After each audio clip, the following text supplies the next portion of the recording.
नमस्कार विद्यार्थी मित्रांनो, काल आपण मागच्या लेक्चरला आपण घेतलं होतं आयडियल आणि नॉन आयडियल सोल्युशन्स म्हणतात कशाला. आणि नॉन आयडियल सोल्युशन जर असतील तर ते रॉलेट्स लॉ पासनं डेव्हिएट कसे होतात, बरोबर आहे, याचा आपण घेतलं होतं. आपल्याला पॉझिटिव्ह डेव्हिएशन आणि निगेटिव्ह डेव्हिएशन अशा या दोन गोष्टी आपल्याला भेटलेल्या होत्या. पॉझिटिव्ह डेव्हिएशन आणि एक निगेटिव्ह डेव्हिएशन्स. ओके, आज आपल्याला एक नवीन प्रॉपर्टी शिकायची आहे ज्याचं नाव आहे कोलिगेटिव्ह प्रॉपर्टीज. ओके, आणि फार इंटरेस्टिंग हा टॉपिक आहे. तुम्ही लक्षपूर्वक ऐका. याच्या नोट्स मी तुम्हाला सेंड करणारच आहे. तर आज आपण सुरू करूया आजचा topic, colligative properties. Colligative properties म्हणजे काय की कोलिगेटिव्ह प्रॉपर्टीज ह्या फिजिकल, एक ही फिजिकल प्रॉपर्टी असते. It is a physical property आणि ही कॉन्सन्ट्रेशनवर डिपेंड करते. म्हणजे किती सोल्यूट टाकलं, एखाद्या सॉल्व्हंटमध्ये किती सोल्यूट टाकलं तिच्यावर डिपेंड करते आणि त्याच्या नेचरवर मात्र हे अजिबात डिपेंड करत नाही. ओके, नेचर काहीही असो, नेचरला काही प्रॉब्लेम नाहीये, मात्र कॉन्सन्ट्रेशनवर ही कोलिगेटिव्ह प्रॉपर्टी आपल्याला भेटत असते. ओके, तर आपण सगळ्यात पहिले याची डेफिनेशन लिहूया. तर कोलिगेटिव्ह प्रॉपर्टीची डेफिनेशन काय? The physical properties of solution that depends on the number of solute particles in solution and not on their nature are called as colligative properties. म्हणजे ही अशी एक फिजिकल प्रॉपर्टी आहे सोल्युशनची जी टोटली डिपेंड करते किती solute particles आपण solution मध्ये टाकलेले आहेत आणि हिच्यावर अजिबात डिपेंड करत नाही की त्या सोल्यूटचं नेचर कसं आहे. ओके, आणि या चार प्रकारच्या प्रॉपर्टीज असतात and these properties are, number 1 एक असतं vapour pressure lowering.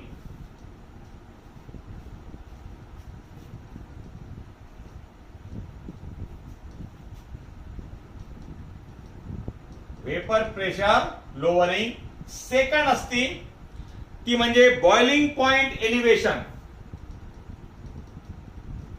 Boiling point elevation. Boiling point elevation. Freezing point depression.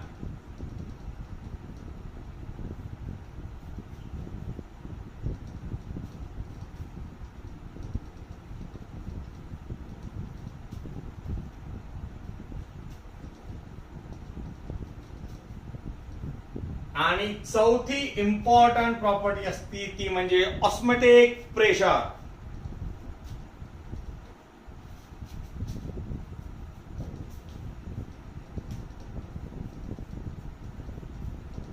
Osmotic pressure. These are the 4 properties. First is vapor pressure lowering. Second one is boiling point elevation. Third is freezing point depression and fourth one is osmotic pressure. मित्रांनो, या colligative properties मधून आपण आता प्रत्येक लेक्चरला एक property आपण घेणार आहोत. आज आपण घेणार आहोत पहिली प्रॉपर्टी, ती म्हणजे व्हेपर प्रेशर लोअरिंग प्रॉपर्टी आपण घेणार आहोत. ओके, तर आपण स्टार्ट करूया. आणि ज्या लोकांना लिहायची असेल याची लिहून घ्या. डेफिनेशन लिहून घ्यायची असेल तर तुम्ही लिहू शकता. कोलिगेटिव्ह प्रॉपर्टीज, ह्या प्रॉपर्टीज जेव्हा आपण डील करतो तेव्हा या प्रॉपर्टीज मध्ये जे आपण सोल्युशनचं कॉन्सन्ट्रेशन जे घेत असतो मित्रांनो, ते 0.2 मोलर किंवा त्याच्यापेक्षा कमी असलेल्या सोल्युशन्स बद्दल आपण काय करतो, डील करत असतो. मग आता या ज्या प्रॉपर्टीज आहेत, 4 प्रॉपर्टीज, त्यातली एक होती वेपर प्रेशर लोअरिंग, दुसरं होतं बॉइलिंग पॉइंट एलिव्हेशन, तिसरी होती फ्रीजिंग पॉइंट डिप्रेशन आणि चौथी होती ऑस्मॅटिक प्रेशर. यामधली आता पहिली प्रॉपर्टी आपण घेणार आहोत ती म्हणजे vapour pressure lowering.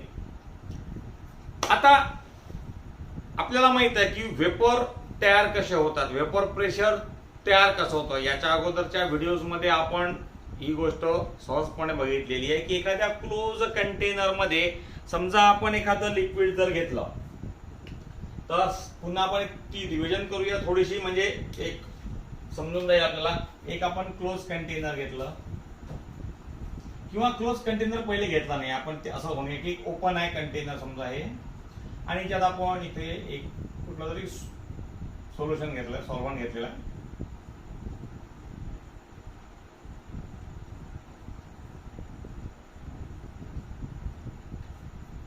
Vapour pressure काय असतं हे आपण आधी शिकलेलो होतो, तेच आपण पुन्हा इथे घेतोय 2 मिनिटासाठी. की समजा इथे एक सॉल्व्हंट आहे कुठलं तरी ए नावाचं एक सॉल्व्हंट आहे. तर हे जे मॉलिक्युल्स आहेत हे कसे आहेत, सरफेस मॉलिक्युल्स आहेत. याला कोणते आपण मॉलिक्युल म्हणतो, सरफेस मॉलिक्युल. Surface molecule. आता या सरफेस जे मॉलिक्युल असतात हे काय होतात, इव्हॅपोरेट होतात. हे इव्हॅपोरेट होत नसतात. ऊपर जो ऊपर वाले जो मॉलिक्यूल है सरफेस को जो टच करते हैं वो मॉलिक्यूल क्या होते हैं, इवेपोरेट होते हैं. और इवेपोरेट होते हैं तो भाई ये जो इस फेज से इस फेज में निकल जाते हैं. तो ये इवेपोरेट हो रहे. अब अगर ये क्लोज नहीं है, ओपन है, तो क्या होगा, तो ये वेपर्स ऐसे ही चले जाएंगे, तो कोई प्रेशर नहीं बनेगा इनका. लेकिन अगर प्रेशर बनाना है तो हमको ये जो कंटेनर है ये कंटेनर करना पड़ेगा क्लोज. तो भाई ये वेपर्स ऊपर जाएंगे और ऐसी एक स्टेज आएंगी जब इक्विलिब्रियम एग्जिस्ट होगा. करेक्ट. और उसके बाद जब ये वेपर्स क्या करते, प्रेशर एक्सर्ट करना शुरू कर देते ऑन दिस सॉल्यूशन, और इसको हम कहते हैं vapour pressure. Vapour pressure exert on solution. ये चीज हमने भाई लर्न की थी हमारे 2-4 वीडियोस के पहले, जो हमारा जो क्लासेस हुए थे उसमें हमने ये चीज क्या की थी, डिस्कस की थी. आई थिंक अपना जो पहला या दूसरा जो वीडियो था उसमें हमने ये चीज क्या की थी, डिस्कस की थी. ओके. तो वेपर प्रेशर लोअरिंग में होता क्या है की जैसे एखाद क्लोज कंटेनर में हम एक सोल्युशन लेते, आपण एखादं सोल्युशन घेतो तर सरफेसचे जे मॉलिक्यूल असतात ते सरफेसचे मॉलिक्युल्स काय होतील, इव्हॅपोरेट होतील, ते या फेज मध्ये जातील आणि इथे वेपरचं प्रेशर काय होईल, क्रिएट होईल, आणि ते वेपर प्रेशर आपण या सोल्युशन मध्ये सोल्युशन काय करतो, एक्सर्ट करतो असतो. Okay. So we can say that when a liquid or solvent, liquid in a closed container is in equilibrium with its vapor, the pressure exerted by the vapor on the liquid is its vapor pressure. Okay. जेव्हा हे liquid vapour चं pressure exert करतं त्याला आपण काय म्हणतो असतो, vapour pressure असं आपण म्हणत असतो.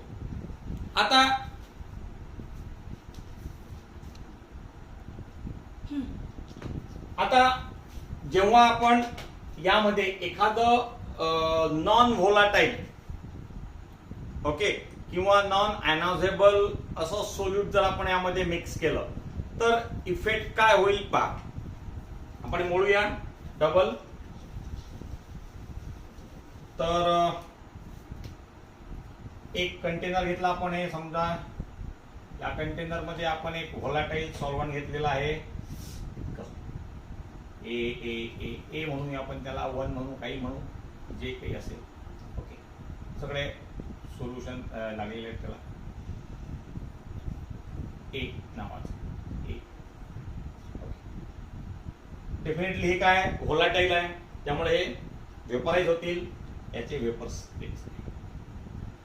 सेकंड कंटेनर घेतला, या कंटेनर मध्ये आपण समजा एखादा नॉन व्होलाटाईल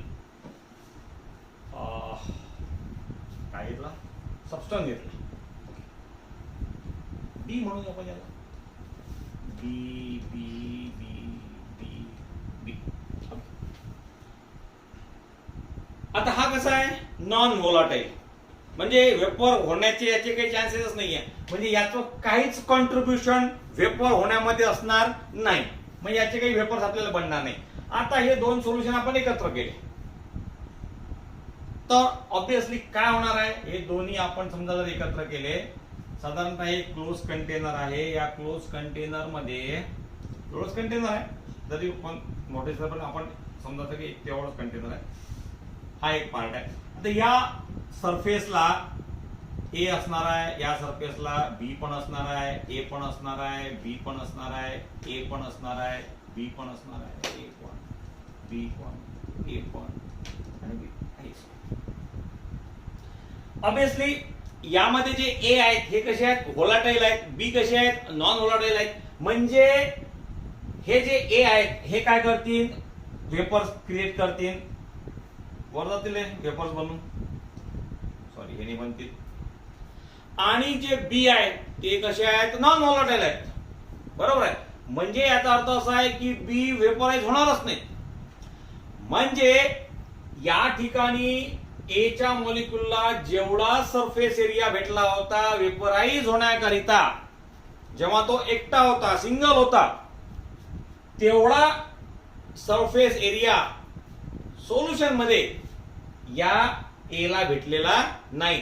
ऑब्विसली या जर तितका भेटला नाही तर त्या प्रमाणात तो वेपराइज सुद्धा झाला नाही, कारण काही काही ज्या स्पेस होत्या ह्या स्पेस या बी नी काय केल्या, ऑक्युपाईड करून टाकल्या. म्हणजेच या ठिकाणी वेपर प्रेशर ऑफ सोल्युशन हे किती असेल, तर सोल्युशनचं वेपर प्रेशर हे तितकंच असेल जेवढं की त्या एका सोल्यूटचं असेल.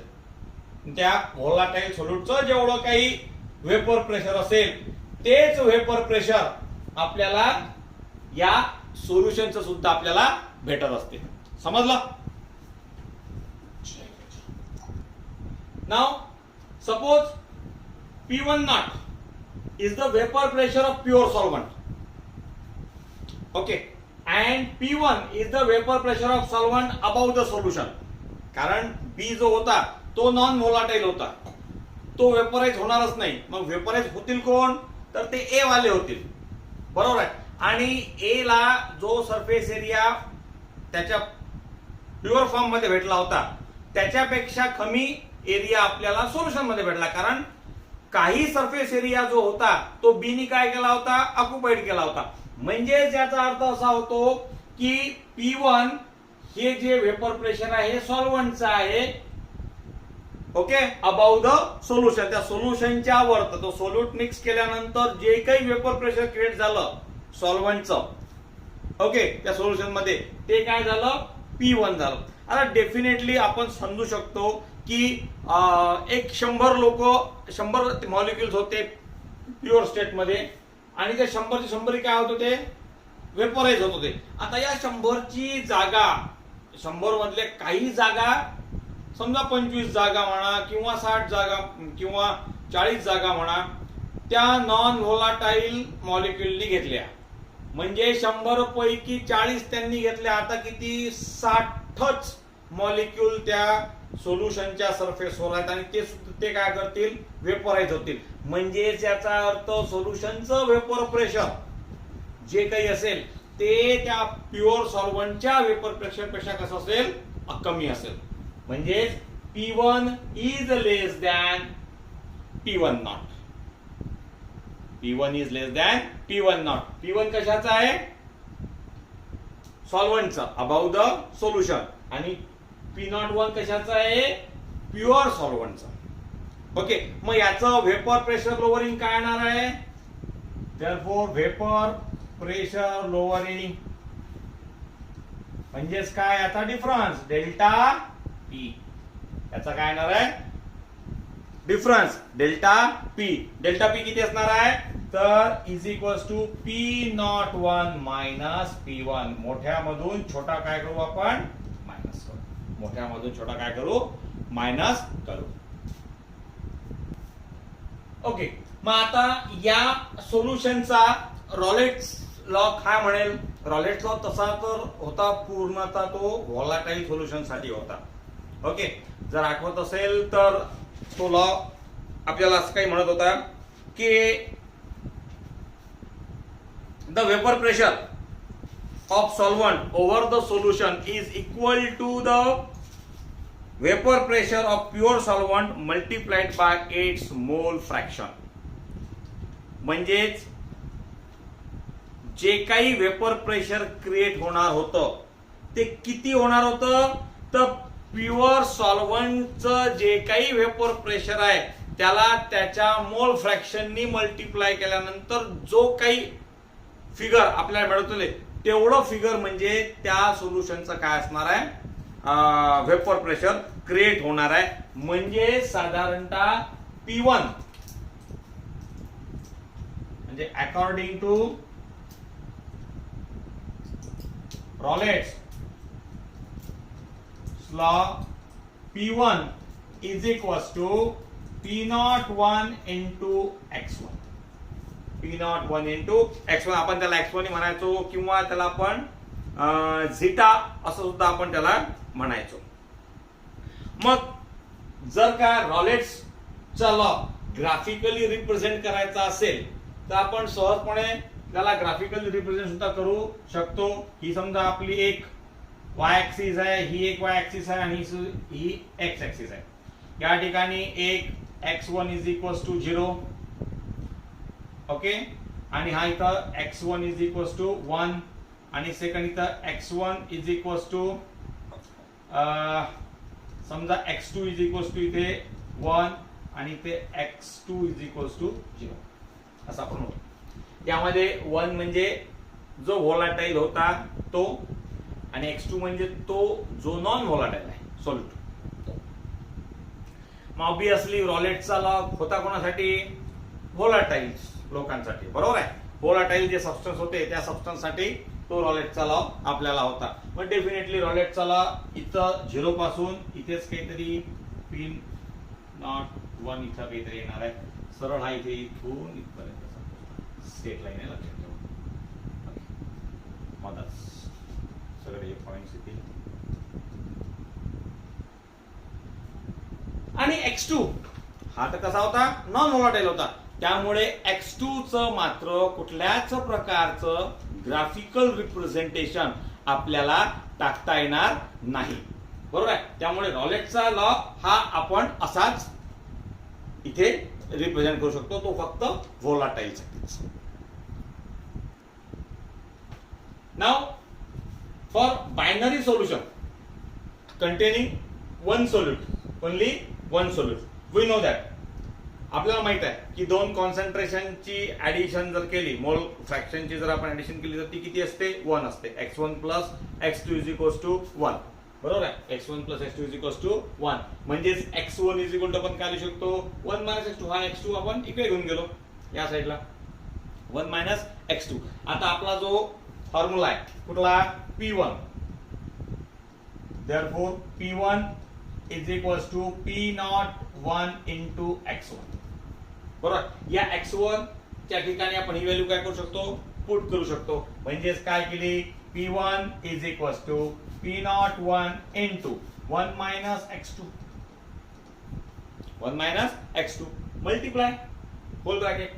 So P1 is equals to P01 minus P01 x2.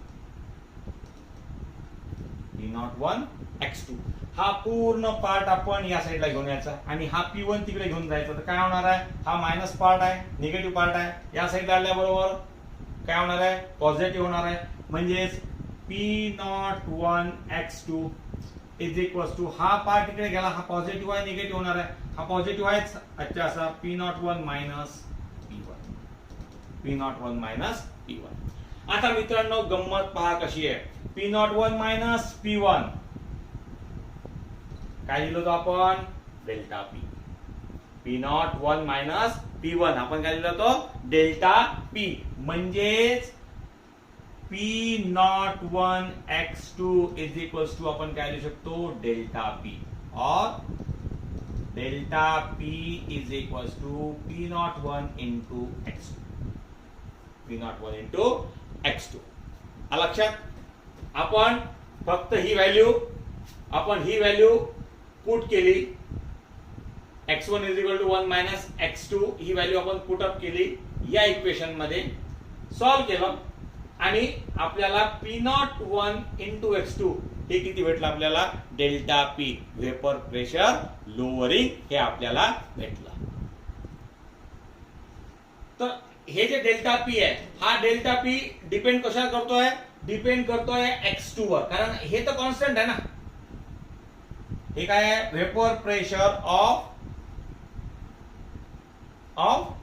Solvent. कोणतं solvent, pure solvent.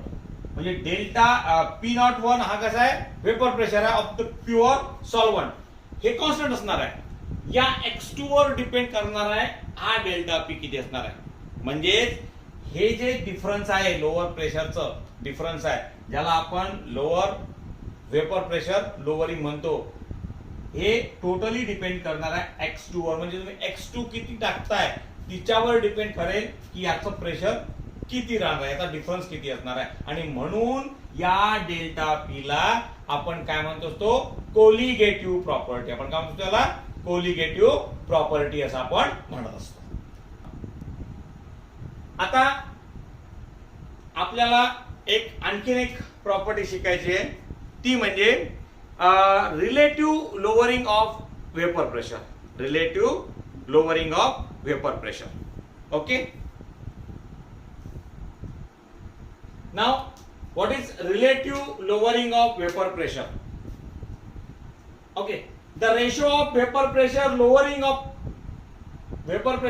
of solvent divided by vapor pressure of pure solvent is called as relative lowering of vapor pressure. म्हणजेच कुठल्याही सॉल्व्हंटचा वेपर प्रेशर लोअरिंग जो काही असेल, म्हणजे एखादं solvent एखाद्या non volatile substance मध्ये डिझॉल्व्ह केल्यानंतर जे काही वेपर प्रेशर क्रिएट होतं, ज्याला आपण वेपर प्रेशर लोअरिंग म्हणतो, म्हणजे डेल्टा P असं आपण म्हणत असतो. काय म्हणत असतो आपण त्याला, डेल्टा P. आणि रेशो म्हणजे one quantity divided by the second quantity, म्हणजे हा झाला रेशो. आणि कशाचा, divided by vapour pressure of pure solvent. Pure सॉल्व्हंटचा वेपर प्रेशर आपण कसं काढतो असतो, P01. काय काढतो असतो आपण, P01. ओके, याला आपण म्हणतो असतो relative lowering of vapour pressure. याला आपण काय म्हणतो असतो, relative lowering of vapour pressure. आता या ठिकाणी आपण डेल्टा P ची व्हॅल्यू लिहू शकतो. डेल्टा P ची व्हॅल्यू आहे आपल्याकडे, ती बघा त्या किती आपण व्हॅल्यू लिहिली आहे डेल्टा P ची. P01 मायनस P1 अपॉन हा P01 तर जसच्या तसा आहेच. करेक्ट. हा, तर आता या गोष्टीला जर आपण एक्झॅक्टली बरोबर जर का लक्ष दिलं तर पहा, हा पार्ट, या पार्टला थोडंसं एक्सटेंड करा तुम्ही. हे आपण इक्वेशन याच्या अगोदर लिहिलेलं होतं. करेक्ट. याचा P01 हे मल्टिप्लिकेशन मध्ये आहे. ओके, हा पार्ट इकडे आल्यानंतर डिवाइड मध्ये चालला जाईल. Delta P upon P01 is equal to x2. Delta P upon P01 is equal to, आपण काय लिहू शकतो इथे, x2. म्हणजे या ठिकाणी आपण लिहू शकतो x2 is equal to P01, अभी P01 चुकलं आहे, 0 वर पाहिजे. P01 minus P1 is equal upon P01 upon P01. Clear. Okay, so thus we can say that